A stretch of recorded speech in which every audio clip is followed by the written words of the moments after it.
This is the multiple award-winning GardenDC podcast, the podcast about everything gardening in the Washington, D.C. and Mid-Atlantic region. I'm your host, Kathy Gentz. I'm the editor of Washington Gardener magazine. Our content is aimed at gardening enthusiasts, people who grow everything from edibles to ornamentals, natives to exotics. If it grows in our area, that's what we talk about. Welcome to episode 213 of the GardenDC podcast. In this episode, we talk with orchardist and author Diane Flynt about heirloom apples of the South. The plant profile is on pitcher plants, and we share what's going on in the garden, as well as some upcoming local gardening events and this week's garden tasks in the What's New segment. We close out with the last word on Wings of Freedom from Christy Page of Green Prints.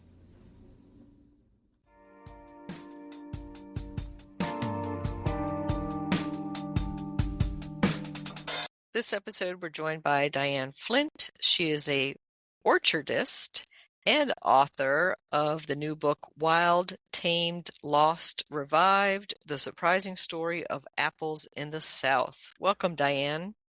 Thank you, Kathy. I'm delighted to speak with you. I'm so looking forward to talking all about apples and your wonderful cidery that you ran for several years. But before we get into all of that, Diane, at the GardenDC podcast, we like to ask our first-time guests, were they born with chlorophyll in their veins and a green thumb?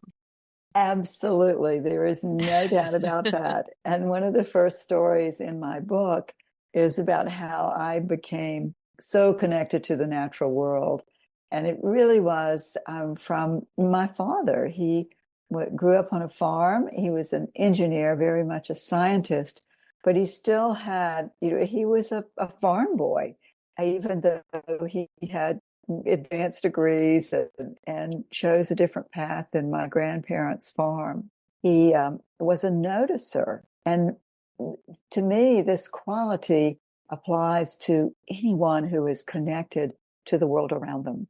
The idea that you pay attention to that natural world around you, but also your interior world as well. And we would be driving down, some country road in West Point, Georgia, where I grew up, and he would see something on the side of the road, a plant growing, something that interested him, and he would swerve over to the side of the road and jump out, and we would examine it or sometimes dig it up or take a cutting or gather seeds. And that activity of paying attention, to me, is what ties people to plants. Yeah, Diane, I would say I've always thought the definition of a green thumb is literally just paying attention. That's what it means to have a green thumb, is to know what the plant wants when. Exactly.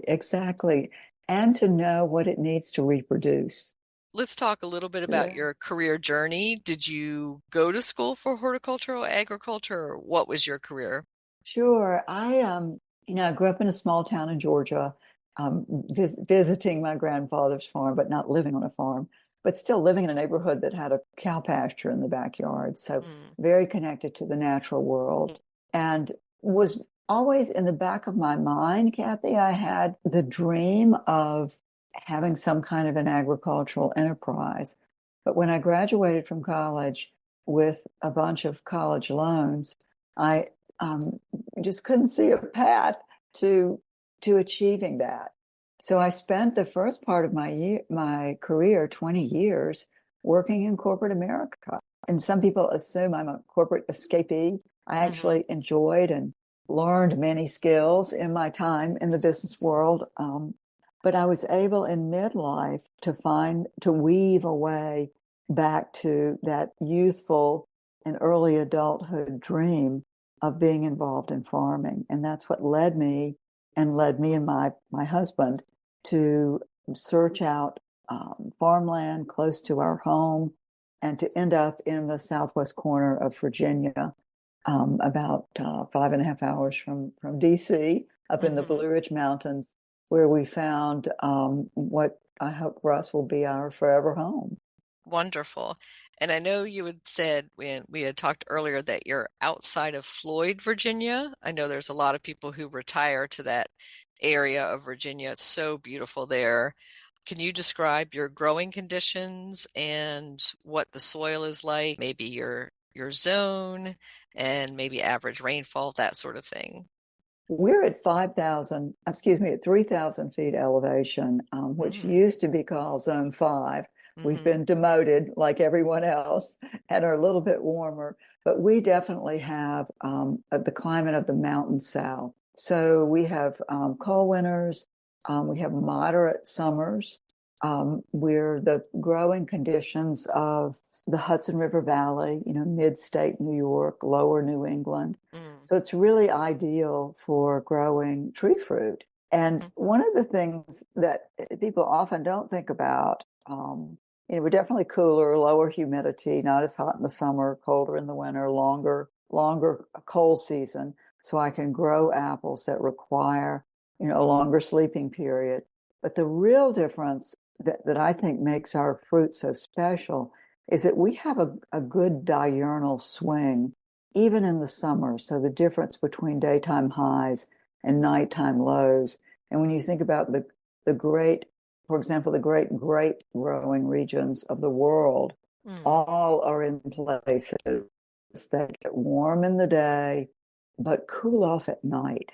And that diurnal swing gives fruit acidity and character, and fruit just loves it. Mm. That's such a key thing. I know in our local tomato growing from year to year here in the Washington, D.C. area, we are just not getting as much fruit setting and as nice a fruit, I guess you'll say, or as good a harvest every year because it is just not cooling down at the night time anymore. So it just seems like it goes from low 90s during the day to maybe low 80s at night, but not getting down to the 70s Mhm. and 60s like it should. Right. And we still have that. It's certainly that in the almost 30 years we've owned this farm and lived here, the climate has definitely warmed and we're not seeing the snow cover that we once saw. That's another challenging thing about a southern mountain winter is we never have reliable snow cover. So we have what the New Englanders call mud season. We have mud season all winter. So the Yeah. ground will be frozen a few inches down, but that top 2 or 3 inches is always freeze thaw, freeze thaw, freeze thaw, which causes a lot of problems with heaving and just disturbing the surface root structure for all kinds of plants. It's not a great thing. Mm-mm. And yeah, that is so typical of a mid-Atlantic winter, like you described, that freeze thaw cycle when we just don't have a permanent freeze or just stay warm, one or the other. And so it Right. does Give me snow cover. The exactly. one year we had a good 2 months of solid snow cover. It was the best growing season. We had fewer bad bugs. We had, beautiful growth in the spring. Everything popped out of the ground. It was refreshed. They're very resilient. Apple trees are the most widely adapted fruit in the world. Mhm. Apple trees grow from Canada to the Florida Panhandle. One of the things I explore in my book is just this surprising story of apples growing all South was rich in apples throughout the region, not just in the mountain South, which is where we associate apples Mhm. now. Yeah, and I was a little surprised because, we associate apples as a northern fruit, and of course now Washington State, kind of has the trademark on being apple country, or maybe Michigan or parts of New England, but we don't really think of southern apples that much, so we'll get into that. But I did want to note in your book you talk about a Native American apple, the Malus angustifolia, and that's a crab apple that I was not familiar with.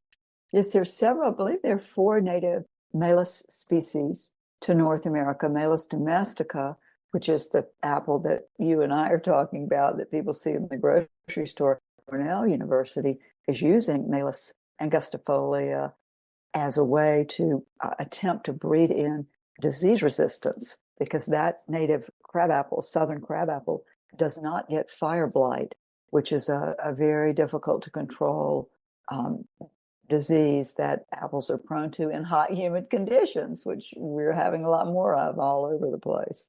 Yeah, that is one of I think the major concerns for a lot of people in the Mid-Atlantic in wanting to grow, one or two apple trees, is fire blight or other disease issues and wanting to grow organically and not having to use chemicals. Yes, and so everyone hopes that there's some good breeding options there. There are controls, and there's a lot of research about how to tackle these problems organically or with low spray, minimal put um, kinds of orchards. And also part of it is picking varieties that are resistant to fire blight. And I grow about 30 different varieties in my orchard. I chose them all because they're good cider apples. Most of them are good eating apples. Some are not. Some are too tannic or acidic to be something I'd recommend to a home gardener. But many of the russeted apples, old-fashioned rusty coats that have the apples themselves are hardier and sturdier, and the trees seem to flourish and do not have are not susceptible to fire blight, at least in my own orchard. Excellent. So good to hear. Yeah, I would say any of the breeding that can create disease-resistant apples is a great thing, and or at least maybe not resistant or proof, but just a little bit better. Like even that the foliage might get attacked, but that the fruit would be fine. So let's talk about your book traces the apple basically through the South. And that's kind of Virginia down through Georgia. And our show focuses more in the Mid-Atlantic. So we have a lot of overlap with North Carolina and Virginia apples. But what I found fascinating about your book is that it traces not just the history of the apple, but it's really the history of the United States and the development of the country. Oh, thank you for saying that. I always begin a book talk by saying this book is not about apples at all. It's about the people and the places and the historic events, and just the stories behind the fruit, because people are intimately connected to apples. To replicate and create an apple that's named apple requires that a human being grafts it. So every apple in the history of the world, every apple in the South, and there were almost 2,000 apple varieties that were once widely grown in our region from the Mid-Atlantic on down. Every one of those apples was chosen by an individual. So there's a desire behind it. Someone noticed it. A noticer, saw that. Well, Thomas Grimes saw this apple growing in his trash dump on his farm in the 1840s, and it was a big yellowish green apple, and it tasted great and had a lot of sugar, and it bore fruit every year. And he replicated it by grafting and called it Grimes Golden. And it was so popular locally, it made its way into nursery catalogs, became a famous Southern apple, and then became one of the parents of Golden Delicious. And that simple little story is found. We find that again and again and again. Behind every Southern apple is a story about a person or a place. Yes, those stories are so fascinating and interesting, and so many families tied up in there that might be able to trace certain apples to that old family farm or lineage. And since you mentioned the 2,000 varieties, I was, of course, not too surprised to hear that's down to probably less than 100 that have survived today, since we're commercially growing not even 100, right? I would say commercially you're looking at probably 10 to 20. Well, what you see in the grocery store is really driven by what grocery stores feel they can offer, the space that they have. So that's more of a marketing decision than a what do we grow now kind of decision.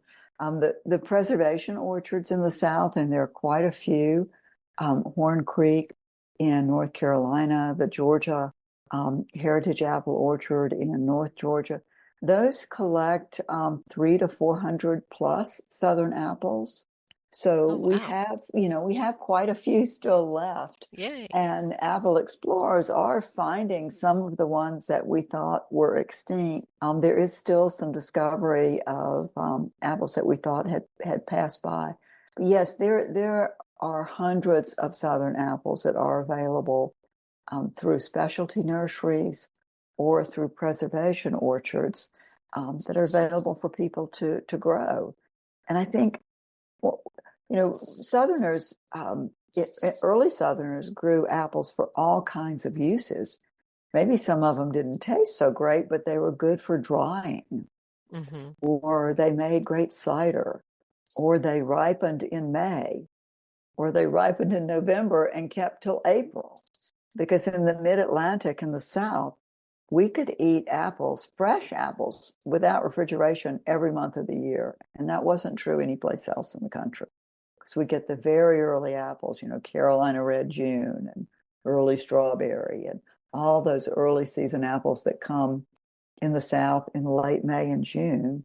And then our late season apples, Arkansas Black and Winter John and Albemarle Pippin, those apples will last in just a root cellar Mm-hmm. until April. Yeah, Albemarle Pippin. A lot of people are familiar with that as a famous heirloom variety. And so we'll go into some of our favorite heirlooms in a little bit. But before we dive into that, I want to stay on the history topic and talk about how the indigenous peoples who were here before the colonists, maybe, or adapting those early apples in their lifestyle. That's a very rich story, and it extends beyond the South. The Seneca in New York were great orchardists, and there's a story there that's worthy of exploring for any of your listeners who want to dive deeper into the subject.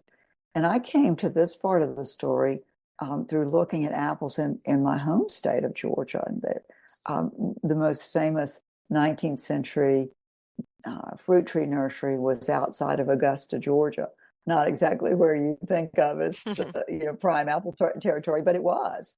And in looking into the history of how apples came into that nursery, which had hundreds and hundreds and hundreds of apple varieties that were sold all over the South, really all over the world, it was clear that quite a few of those originated with the indigenous people in North Georgia and in Western North Carolina.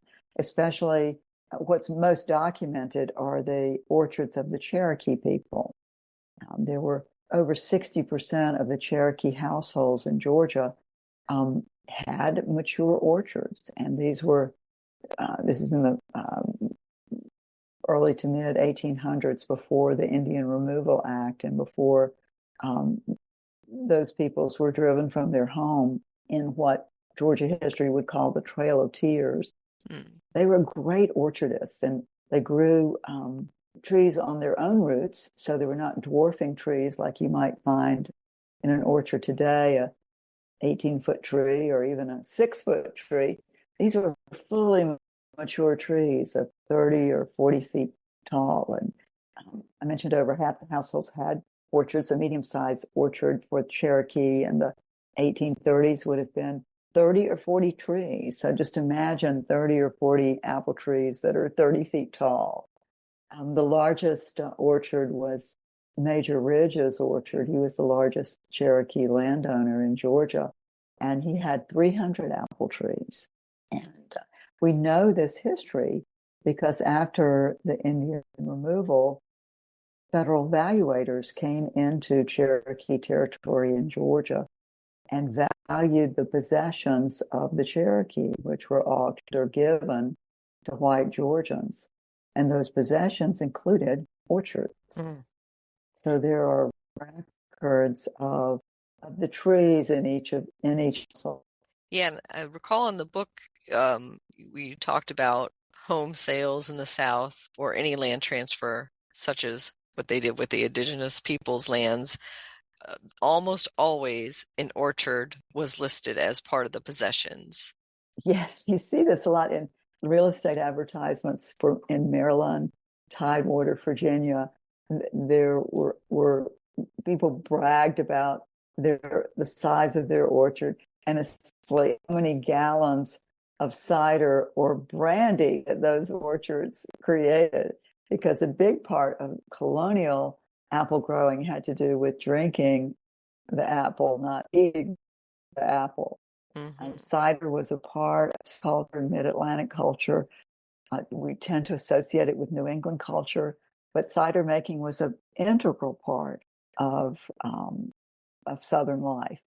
People drank prodigious amounts of cider, to the extent that there were laws prohibiting cider drinking at funerals, but people became so intoxicated.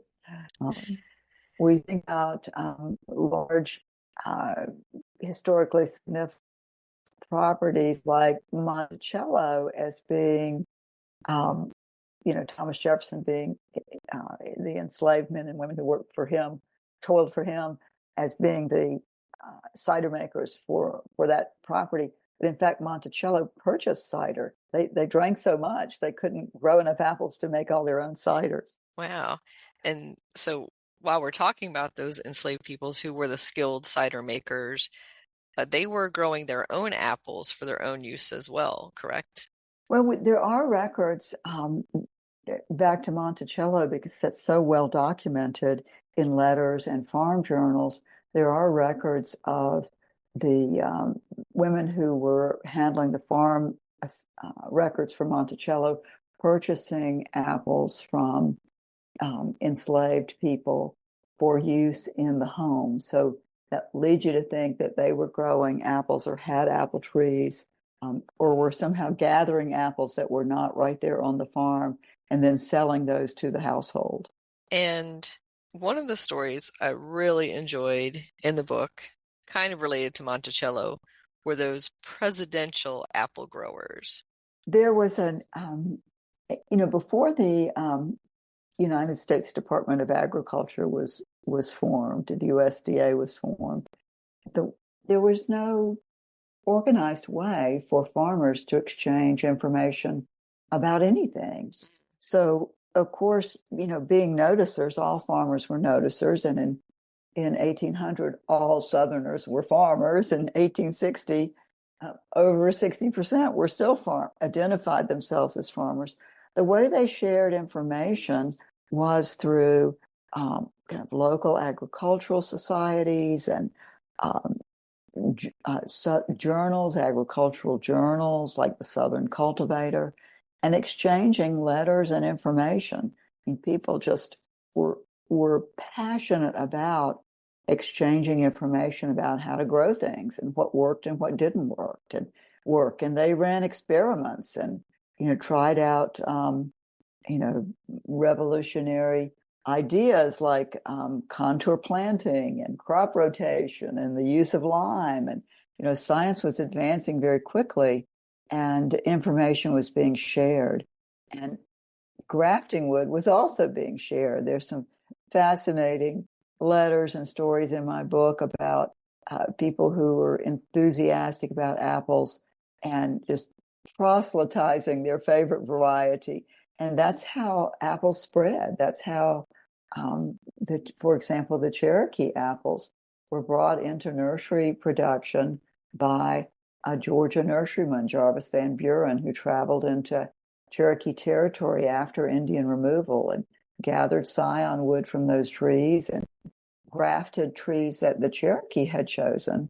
And he named them. He chose Cherokee place names. So we don't know the original names. We don't know the names of the originators of those apples, but he put some of them into production, and they became, they were some of the most storied apples in the South. Many of those Cherokee apples were late season apples and good keepers, and they became known as some of the best late season Southern apples.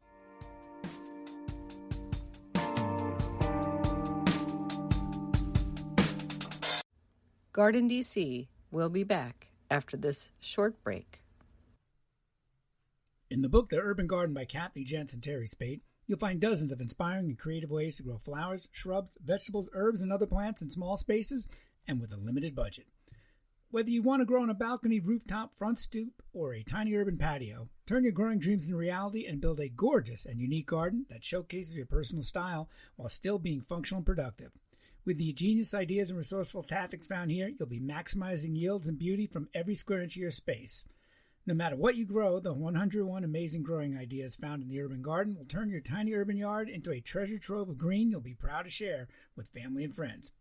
Buy your copy today at your local retail bookseller or order it online now at Amazon.com or bookshop.org.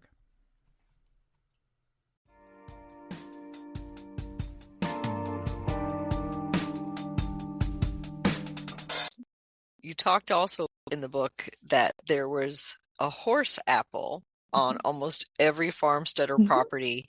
Is that actually a named variety? Or do we know the provenance of the horse apple? I'm looking at that tree right now. I can see into one of my orchards, and I can actually see a few apples still on that tree. They are enormous. I guess the name came from it. They're as big as a horse.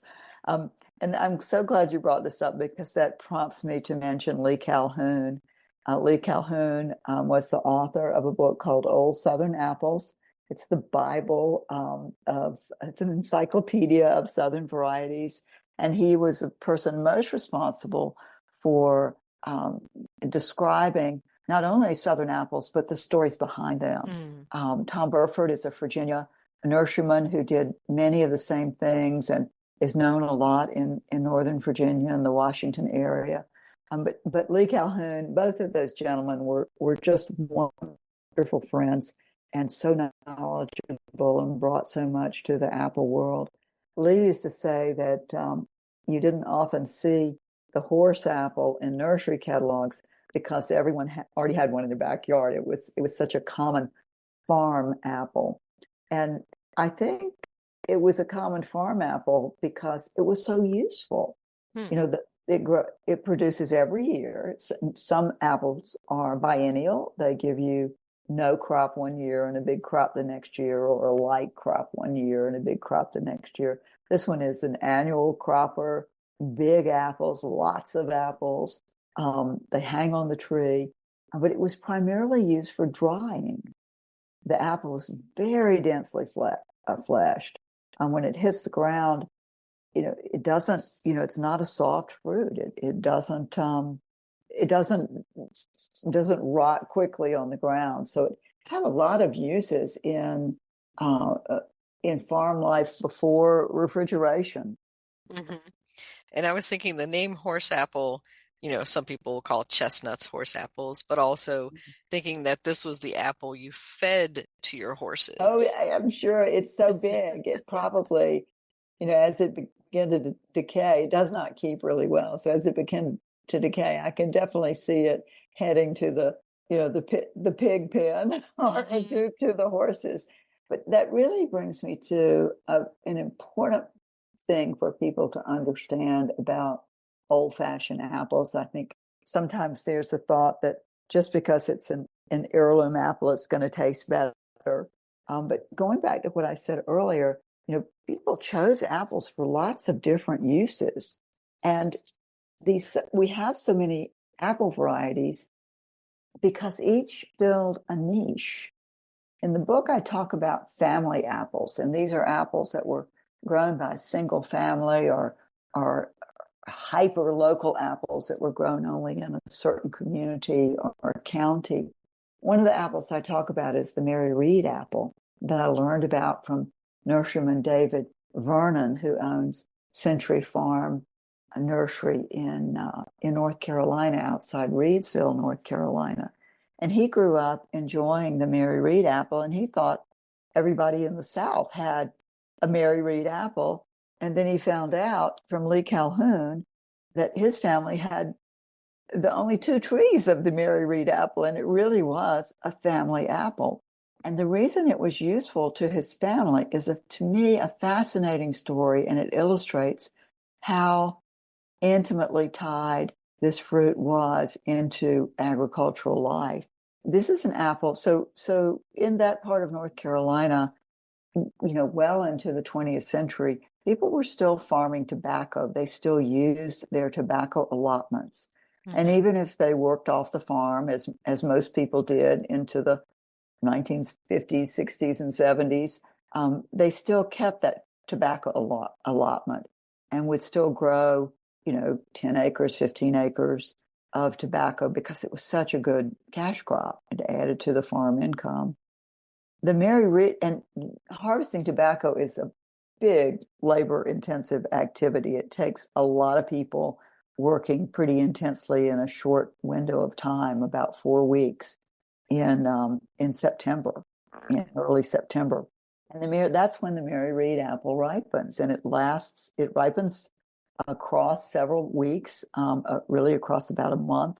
And it's a tasty apple. It's firm, juicy.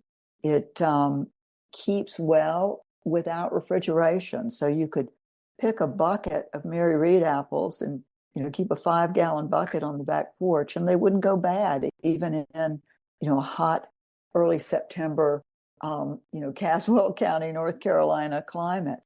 And it was a way that a farm family could feed a crew of people who were working a tobacco field. Because you could make it quickly, you could stew it into apple butter, you could slice it up, you could fry the apples, you could bake them, you could use them quickly. And imagine a family or a couple of families working down in the pack house, the drying shed, tying tobacco, doing all those high labor activities to bring a tobacco crop in, and then someone, usually a group of women, would need to run up to the house and prepare a midday meal, for 8 or 10 or 12 people. And those apples were a perfect way to provide sustenance.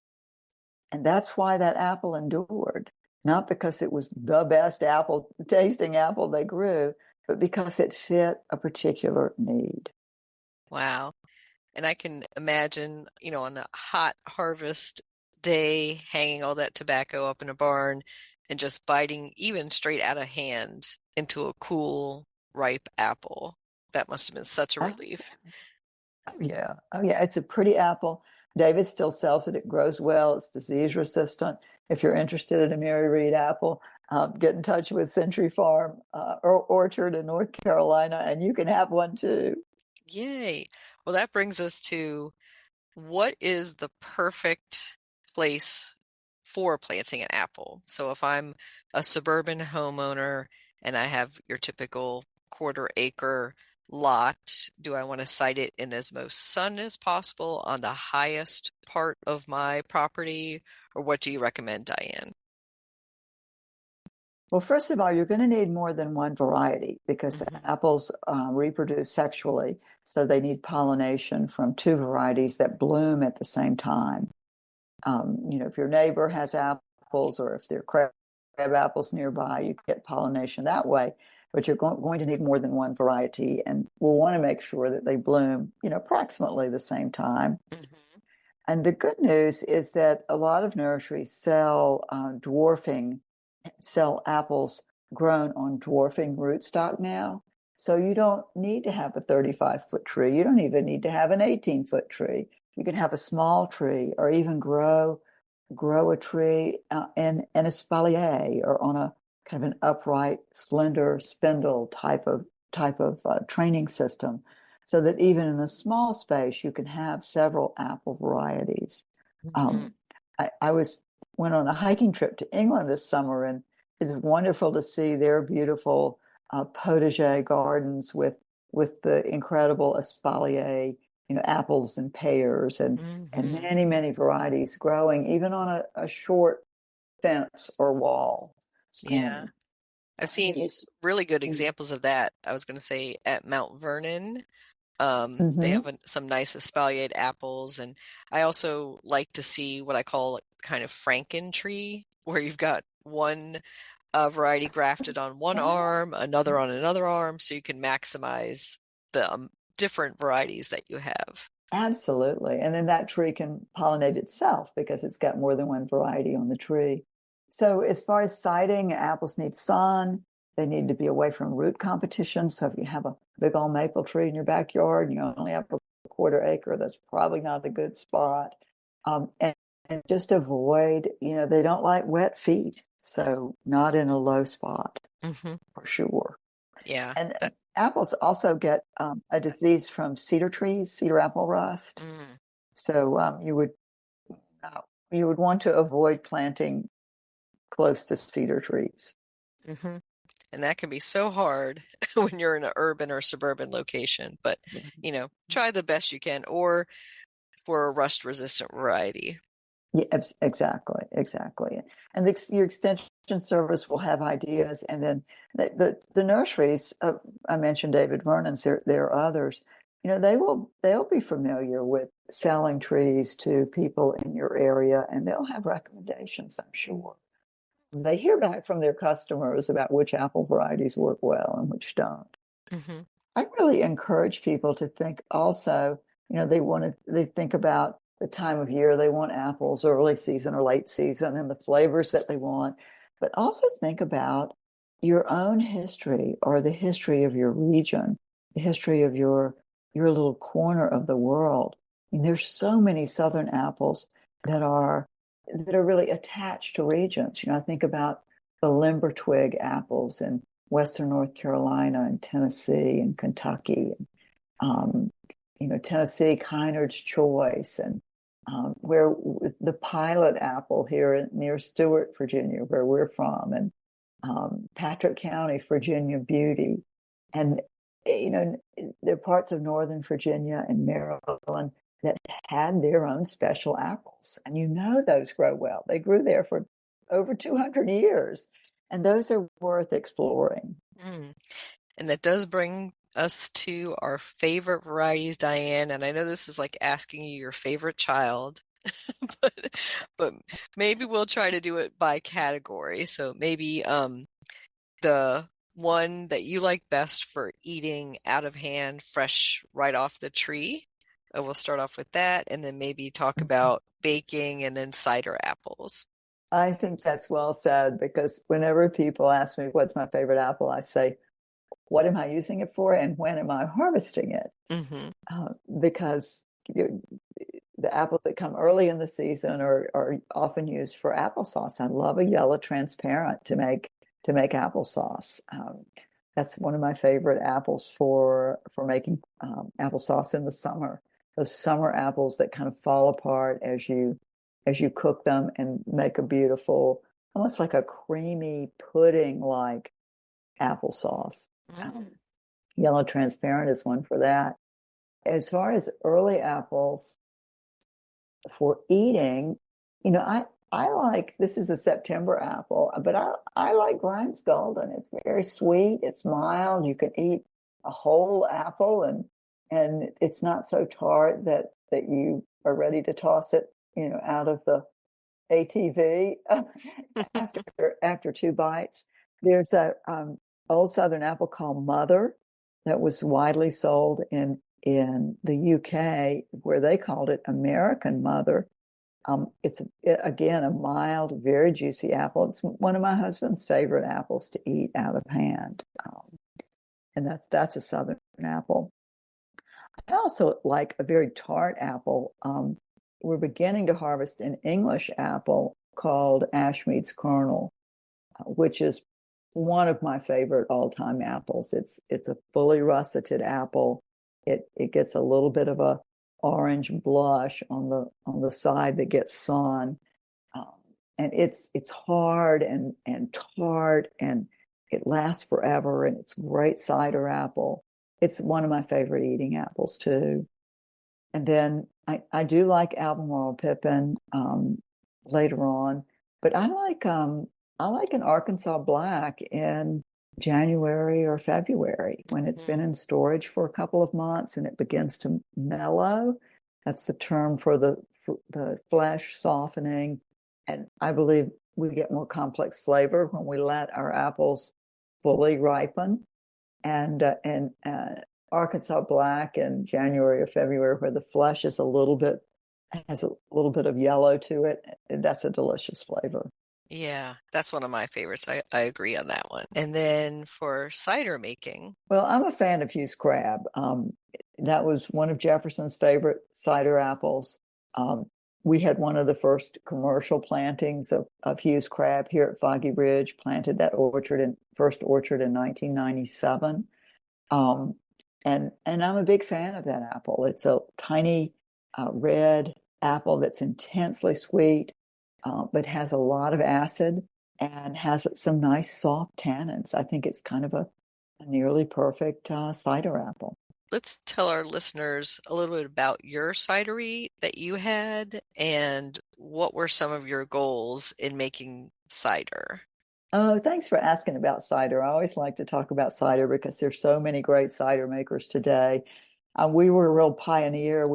I founded Foggy Ridge Cider in 1997 by planting an orchard full of cider apples, which was kind of crazy then, since nobody in the South was actually making cider.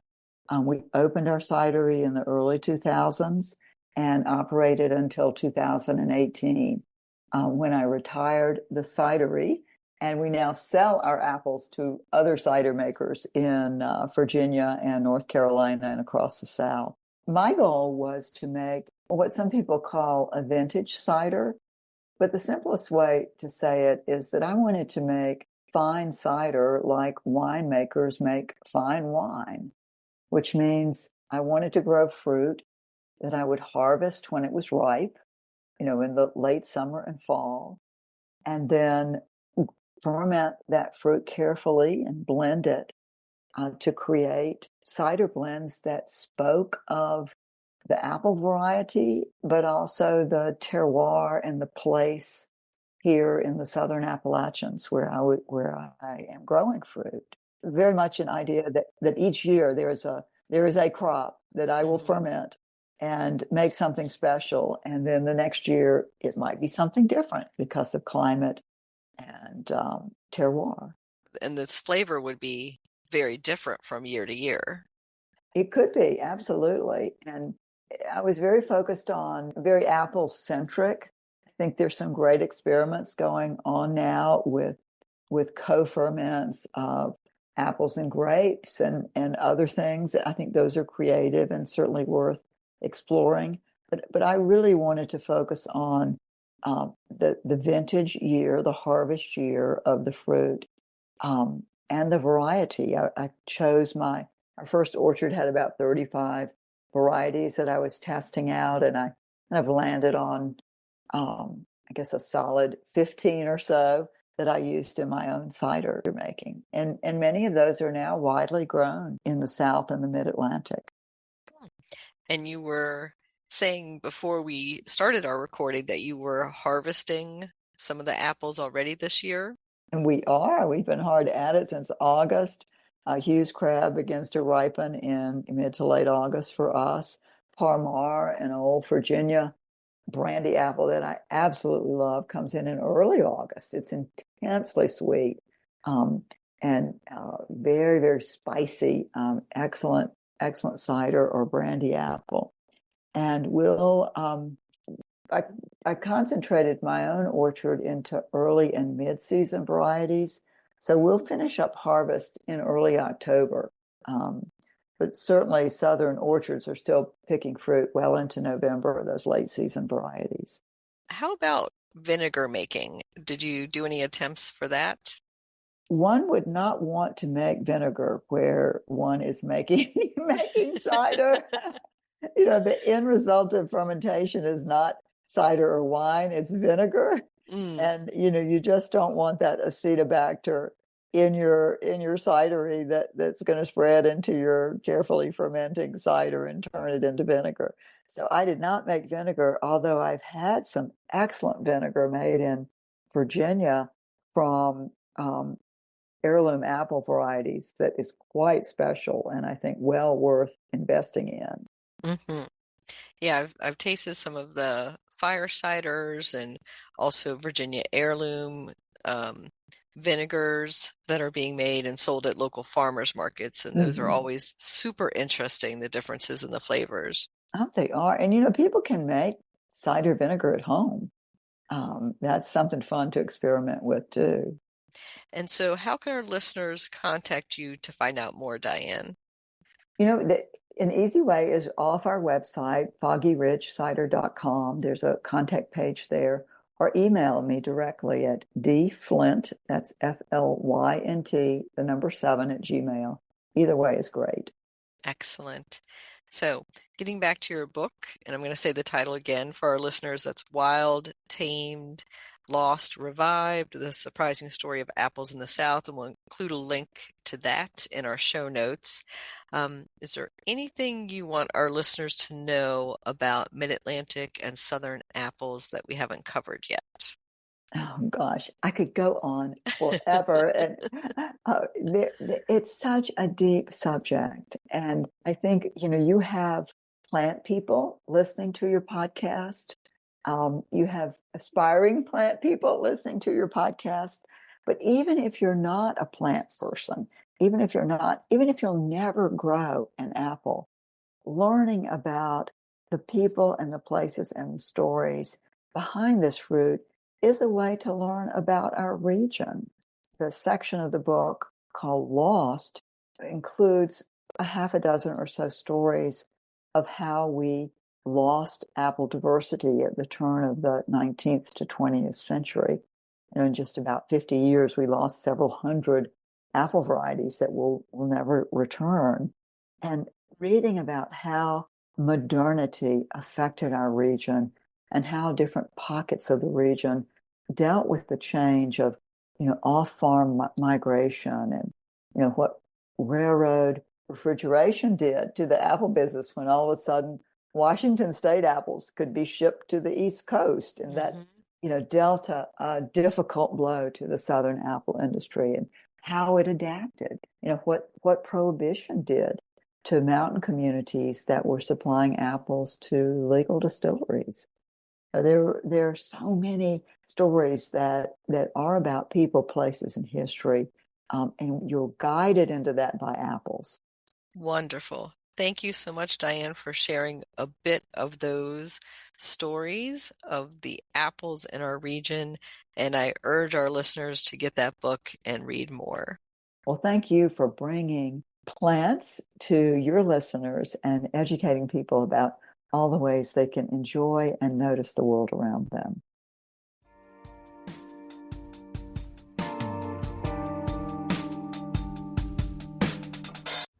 GardenDC will be back after this short break. Get low-maintenance alternatives to lawns with Ground Cover Revolution by Kathy Jentz. Reducing the lawn is among the biggest trends in homeownership, with an endless stream of homeowners looking for an eco-friendly alternative to a traditional turfgrass lawn. In the last few years alone, over 23 million Americans converted part of the lawn to a natural landscape, and now they're looking to do even more. The biggest challenge to adopting this new ideal of the perfect lawn? Knowing how and when to replace your turf, and which plants are the best ones for the job. Ground Cover Revolution is here with all the answers you need, and some you didn't even know you needed. Included are 40 in-depth profiles of plants that are perfect choices for replacing a grass lawn. There are options for sun, for shade, for dry and wet sites, and for various climates around the globe. There are choices that bloom, options that are evergreen, and selections that are deer-resistant. Kathy Jentz has also included an incredibly useful chart that gives you all the specifics on each of the 40 choices for quick reference and to make your ground cover selection process even easier. Whether you want to replace the entire lawn or just reduce the amount of land dedicated to turf, Ground Cover Revolution will help you usher in a new and improved idea of what a beautiful lawn should be. Ground Cover Revolution is available now wherever you buy books, including Amazon.com and Bookshop.org.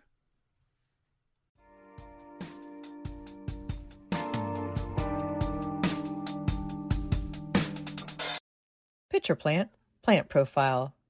Pitcher plant, Sarracena species, is a carnivorous perennial plant that looks like a tall tube with a hood over the top. The flowers emerge in spring on a slender stem and last for 2 to 3 weeks. There are about 8 species of pitcher plants, and they can hybridize easily to create hundreds of complex hybrids, backcrosses, and cultivars. They come in a variety of colors and patterns, ranging from white with spots to streaky yellows to deep veiny maroons. Pitcher plants are native to the United States from southern Alabama through Florida and Georgia to the coastal plains of southern Virginia and the Carolinas. They are hardy to USDA zones 5 to 9. They can grow to 3 to 4 feet tall and have a clumping habit. They grow in full sun. They are a true bog plant, so require moist soil that never dries out entirely, but that is also well draining. The ideal soil mix is a blend of sphagnum peat moss and sand or perlite at a 2-to-1 ratio. Do not use any fertilizer and avoid chlorinated water as well. After their winter dormancy, when the pitchers die back, you can repot and divide the large rhizomes to create more plants from each growth point. Pitcher plants, you can grow that.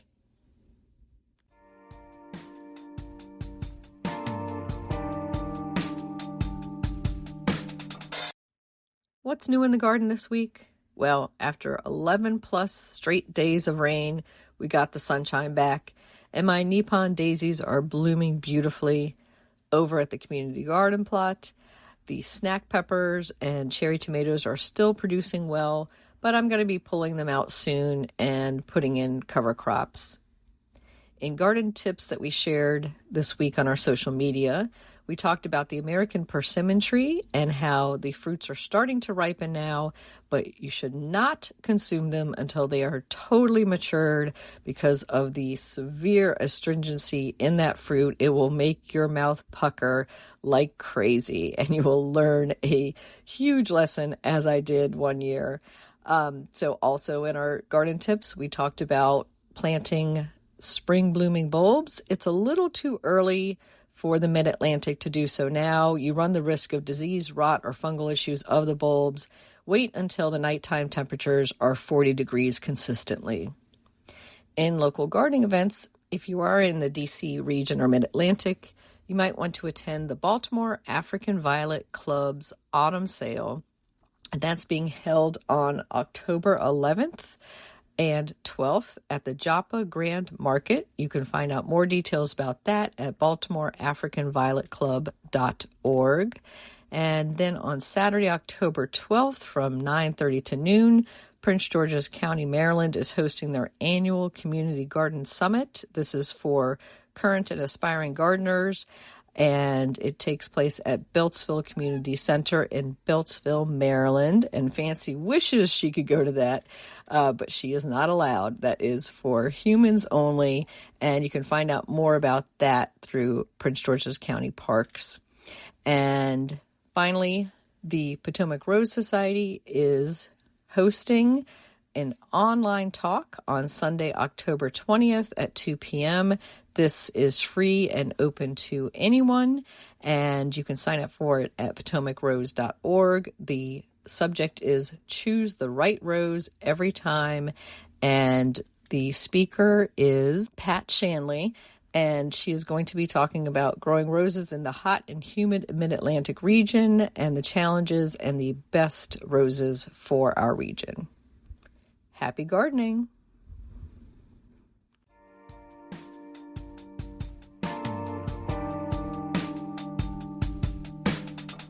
This is The Last Word by Christy Page with Green Prints on Wings of Freedom, a story by Sunday Dutro. The garden stood fortified, a sanctuary devoid of birds, squirrels, or deer. Horse panels formed a robust structure, reinforced by massive corner posts, while gopher wire ascended from moats to meet bird netting draped over the entire enclosure. It was dubbed Frankenstein's Garden.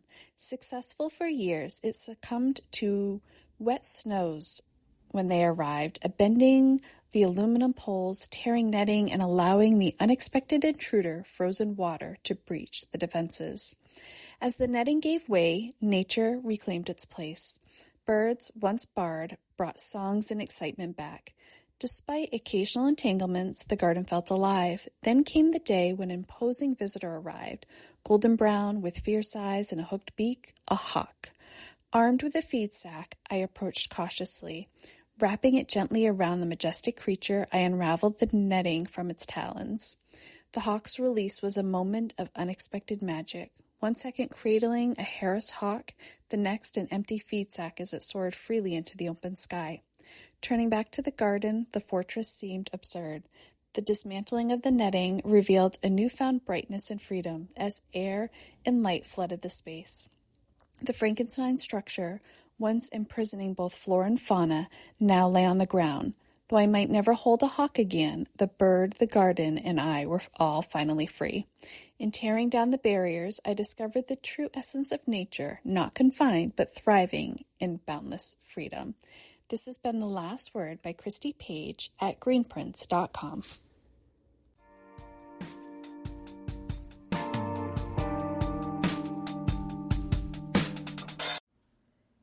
Thank you for listening to GardenDC. You can become a listener supporter for as little as 99 cents a month by going to the supporter link in our show notes or directly to podcasters.spotify.com/pod/show/GardenDC/support. Another way to support this podcast is to subscribe to our monthly digital publication, Washington Gardener Magazine. To do so, go to WashingtonGardener.com or WashingtonGardener.blogspot.com. You can find Washington Gardener on social media at WDC Gardener on Twitter or X, Instagram, and Pinterest, and on Facebook at Washington Gardener Magazine. And be sure to leave us a 5-star review on your favorite podcast platform. Please take a minute to share us on social media with #GardenDC so other gardeners can find us too.